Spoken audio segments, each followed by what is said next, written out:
Back at the drum shop. Order of heads came in, so I gotta put those away. The 2 sparkle drums were picked up. 26-inch bass drum went out, the clackers went out. Steve Weiss hoops need to be drilled. A couple shells need edging and or polishing. Hellcat line needs another coat of finish.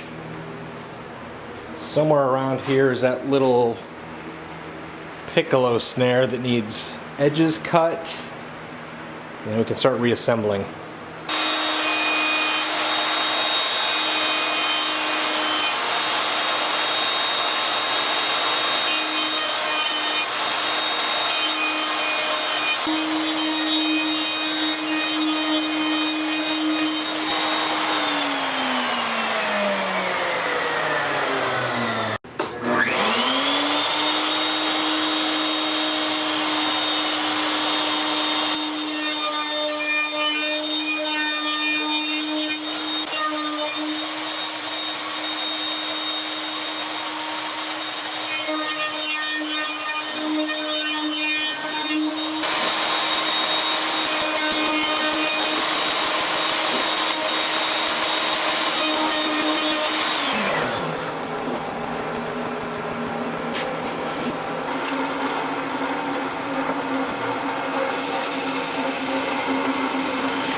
Got the edges waxed up on this bad boy.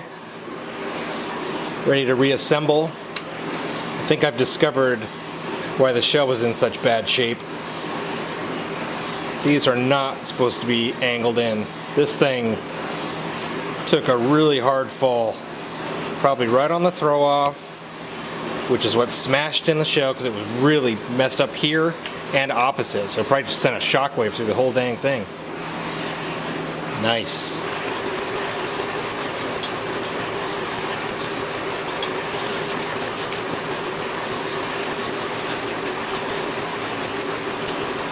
Snare side 300 and a Strata 1000. Still needs snares and probably to be brought up in tension, but it gets her in the ballpark.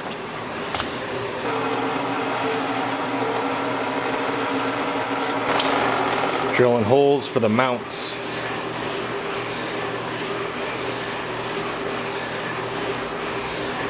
This and this, and I don't do the wax because they're going to get powder coated. So just the rouge on this one, or the what do you call this, Tripoli? I don't know. I'm going to call them red and white. Yeah, red and white. I have no doubts that this is going to get ripped out of my hand, slammed into the floor. The question is, how many times?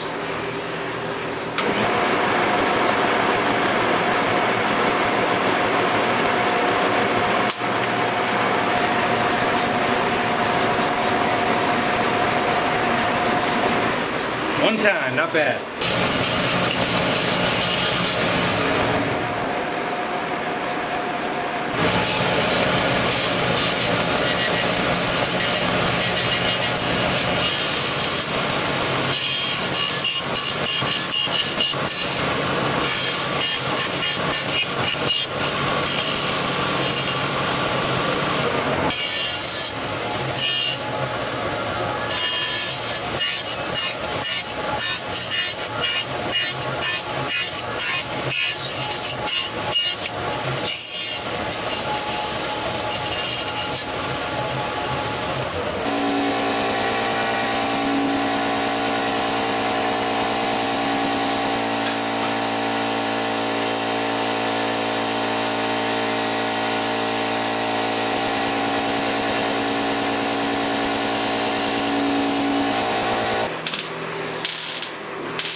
So we needed 2 polished brackets for the Steve Weiss drums.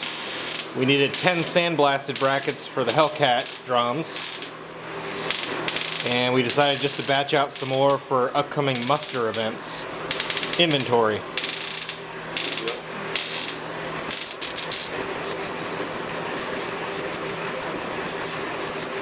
if I can light them on fire again. I still don't know how that happened. It's never gonna happen again because I'm filming. Yeah, I know, right?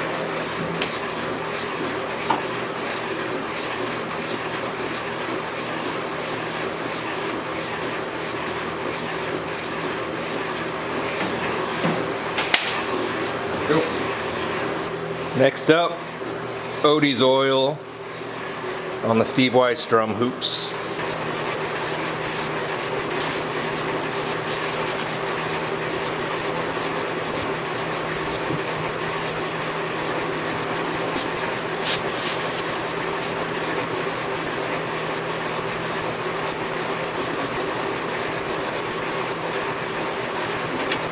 Layout, Steve Weiss drum. Layout to drill. Drill for the badge, the vent, throw off.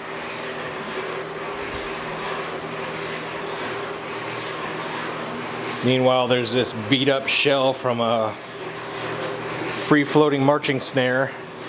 Wrap's been peeled off. It's gonna get some kind of a veneer, but it's got a couple voids where the wood tore out during wrap removal.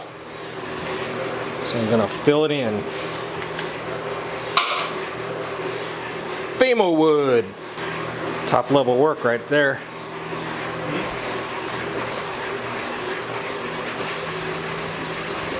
Snare beds. Yep.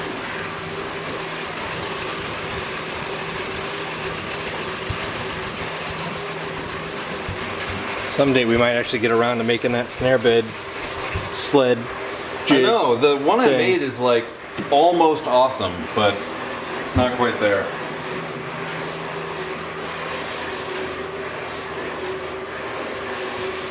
Coat of wipe-on poly for the inside. And these two are ready for assembly, I think. He's stringing this little Piccolo up with guitar strings, I think. Interesting. It's not a banjo, man. But it could be.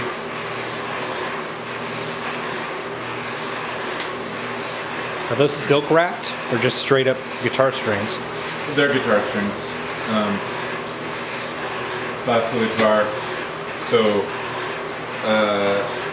it says composite core, so normally they're nylon or sometimes silk.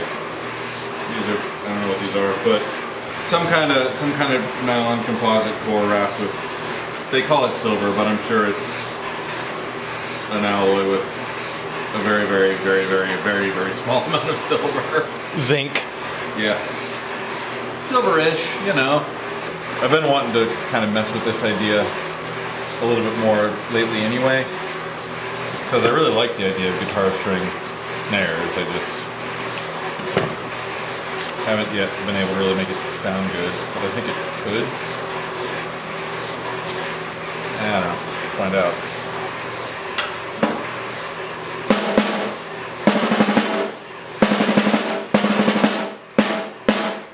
It actually sounds pretty good playing loud, it's just that it sounds fine, but that ain't gonna work. Doing some table saw maintenance with downtime, spare time. Had to sand out some water rings, mineral spirits and 220, and now a coat of wax. While Jiminy Cricket over here complains about Ludwig. Yeah.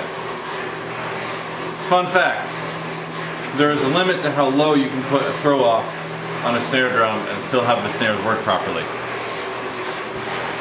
People at Ludwig apparently don't know that. If the break angle of whatever's attaching the snares to the throw off is, I would say, flatter than 45 degrees, you're gonna run into trouble. But this this, as flat as that is, there's absolutely no way to get enough tension on these snares To pull tight to get against the head. a good response. And then even if you do, when you disengage the lever, it won't fully drop the snares all the way off. So, like if you play loud now, you still hear the snares even though they're turned off. So you can't get the drum to sound good with the snares engaged, and you also can't get the drum to sound good with the snares disengaged. This is a horrible design. That it looks like they used the smallest throw off they could manage anyway, and it's barely fitting in there. Yeah, but what other companies do is build a standoff. So like with the Pearl pancake snares or the Sonar pancake snares, the throw off is actually attached to the top hoop. Because if a drum is this thin or thinner, it's the only way to do it. So in order for us to get this to work, like this Gibraltar throw, that might be enough, but I kind of doubt it. So we're gonna have to make a standoff to take the throw off and go out and up. And then the further out you go, the more it has to go up, because again, it's all about this break angle right here. So this drum was horribly designed. Like from the factory, this drum just didn't work. So thanks, Ludwig. Burn it. Wrapping up. Calling it a night. Made a lot of progress though. At least it feels like we did. Got the gun show right here. Yeah.